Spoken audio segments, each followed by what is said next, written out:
Hello everyone. As you all know that today is 2nd October and every year 2nd October is celebrated as Gandhi Jayanti. But do you know that today is one more Jayanti, Lal Bahadur Shastri Jayanti also. Most of the people know that 2nd October is celebrated as Gandhi Jayanti. But there are very few people who know that this is the birthday of our second Prime Minister Lal Bahadur Shastri. Lal Bahadur Shastri gave a slogan to the people, जय जवान जय किसान. आपने सुना होगा ये नाम और सुना होगा ये नारा भी, जय जवान जय किसान. बच्चों, गांधी जी का एक नारा था कि क्या, स्वच्छ इंडिया स्वस्थ इंडिया. क्या हम उसी सपने को लेकर आज तक भी जिंदा हैं, उसी सपने को साकार करने की कोशिश कर रहे हैं? तो क्या ये केवल एक, जैसे एवरी ईयर 2 अक्टूबर को हमारे पीएम मोदी जी ने भी कहा है कि clean India healthy India, but क्या हम इस नारे को, इस कैंपेन को सफल बना सकते हैं? क्योंकि नहीं बना सकते, क्योंकि हमारे समाज में आज इतनी ज़्यादा गंदगी व्याप्त है. लोगों के माइंड में इतने अनहेल्दी माइंड लोगों के हो चुके हैं कि वो ये नहीं देखते कि समाज में केवल लिया और फिजिकल कूड़ा. आजकल लोगों की इतनी मेंटलिटी तो चेंज हुई है कि जो गार्बेज है उसे डस्टबिन में डालते हैं. लेकिन जो हमारे समाज में असली बुराइयां फैली हुई हैं, जैसे कि एक अभी रिसेंटली बहुत दुख होता है, उस घटना को सुनकर I am very dishearten by the event, a rape case of a 19 years old girl. क्या वो अच्छा है? क्या समाज में ऐसी मानसिकता होनी चाहिए लोगों की? क्या बहन बेटी की कोई रेस्पेक्ट नहीं है? हमारे इस समाज में बहन बेटियां कहीं सुरक्षित हैं? कहीं पर भी नहीं है. और उसका एक रीज़न है कि माएँ, पेरेंट्स, बच्चों के जो पेरेंट्स हैं वही बच्चों को सही संस्कार नहीं देते. शुरू से ही एक चीज़ सिखाई जाती है, लड़कियां तो दूसरे घर की शोभा होती हैं, लड़कियों को दूसरे घर जाना है. और लड़कों को, बेटों को, जब से बेटा जिस दिन से जन्म लेता है पूरे समाज में ऐसा हो जाता है, मिठाइयाँ बंटती हैं, बेटा हुआ जी मिठाई खिलाओ, या फिर मिठाई बंटनी चाहिए, ऐसा खुश हो के देंगे. लेकिन क्या हमने कभी, इस समाज ने कभी लोगों को संस्कार देने की कोशिश की है? अपने बच्चों को कभी संस्कार देने की कोशिश की है? अगर की है तो वो बच्चे नारी शक्ति की, नारी की इज्जत करना सीखते हैं, जैसे अपने घर में. और भी कहीं समाज के बाहर तो वो जब करेगा वो लड़का किसी की रेस्पेक्ट, जब वो घर के अंदर अपनी माँ की, अपनी बहन की, अपने जो घर में परिवार में अदर लेडीज़ होती हैं, कभी उनको रेस्पेक्ट देगा. कभी उनके बचपन से ही ये संस्कार दीजिए बच्चों में कि बच्चों पैर छुओ, अपने बड़ों के से रेस्पेक्ट करो, उनसे जबान मत चलाओ. अपनी बहन को तो वो ऐसे ऑब्जर्व करता है, ऐसे ऑर्डर चलाता है जैसे उससे छोटी हो, जबकि बड़ी बहन चाहे उससे 10 साल बड़ी भी हो तब भी ऐसे कमांड देगा लड़का. और उसका रिस्पॉन्सिबल कौन है? केवल और केवल बच्चे के पेरेंट्स होते हैं रिस्पॉन्सिबल, क्योंकि वो सोचते हैं लड़का हो गया, ऐसी घूमे, ऐसी फिरे, कुछ भी करे. बट अगर बेटी हो गई तो वो एक, हाय बेटी हुई है, मोहल्ले की और तो और घर की बड़ी बूढ़ी, मोहल्ले की औरतें जिन्हें कोई लेना नहीं, कोई देना नहीं, कोई जिम्मेदारी पूरी नहीं करनी, वो लोग भी ये कह देते हैं बेटी हुई है, हाय इससे तो भगवान एक लड़का ही दे देता. क्यों लड़का? इसलिए देता कि वो आकर आने वाली बेटियों का रेप करे. कैसे इस समाज में हमारे बेटियां सुरक्षित रह पाएंगी? क्या कभी आपने सोचा है? क्योंकि आप लोग तो ताली बजाते थे, जस्ट आपने रोक दिया, पुलिस केस बन गया तो उसे बेटे को घर में छिपा लिया.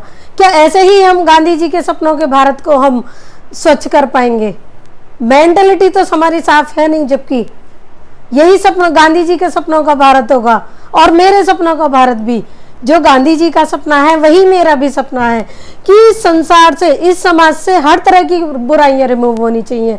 हर एक चीज़ के लिए लड़कियों को दोष दे दिया जाता है, उसकी ड्रेस अच्छी नहीं है, उसने ये पहना है, उसने वो पहना, वो रात में, अरे रात में जाती है तो क्या हो गया? आपके बेटे नहीं रात में घूमते हैं?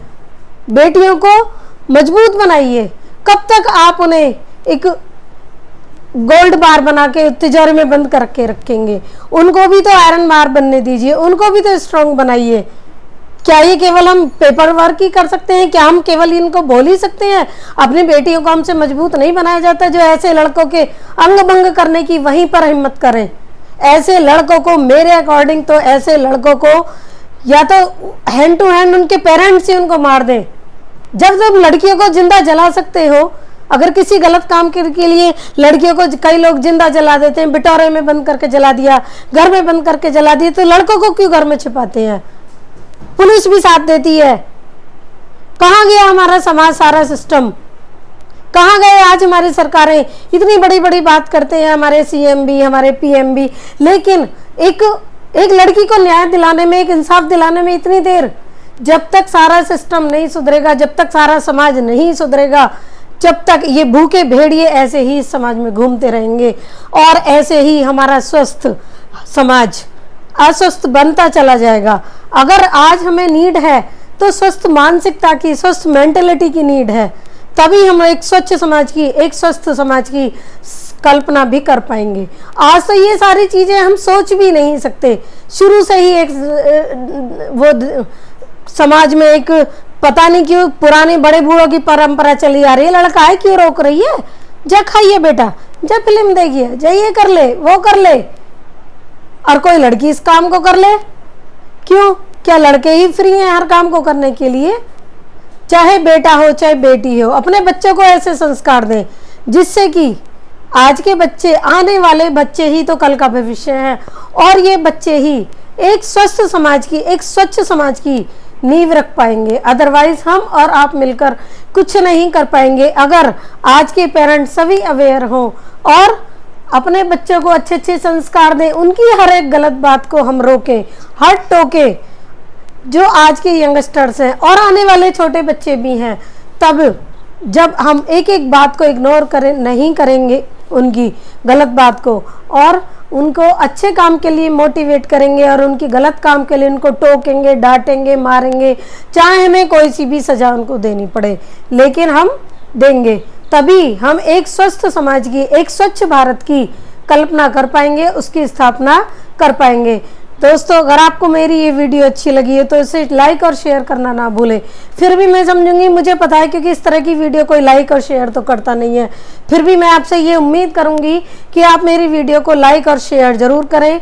और अगर आपको लगता है कि मैं कुछ और ऐसी वीडियोज़ लेकर आऊँ जिससे कि हमारा समाज जो है ये कुछ चेंज हो, मैं चाहती हूँ कि हमारे समाज में जितनी भी गंदगी, जितनी भी बुराइयां हैं, वो सब साफ हो जानी चाहिए। वो तभी साफ होंगी जब हम और आप मिलकर इसके लिए कोशिश करेंगे, और कोशिश ही नहीं, एक ईमानदार कोशिश, तभी हम एक स्वस्थ समाज की नींव रख पाएंगे, तभी कल्पना भी कर पाएंगे। पता नहीं आज सब लोग कैसे रास्ता भटक रहे हैं।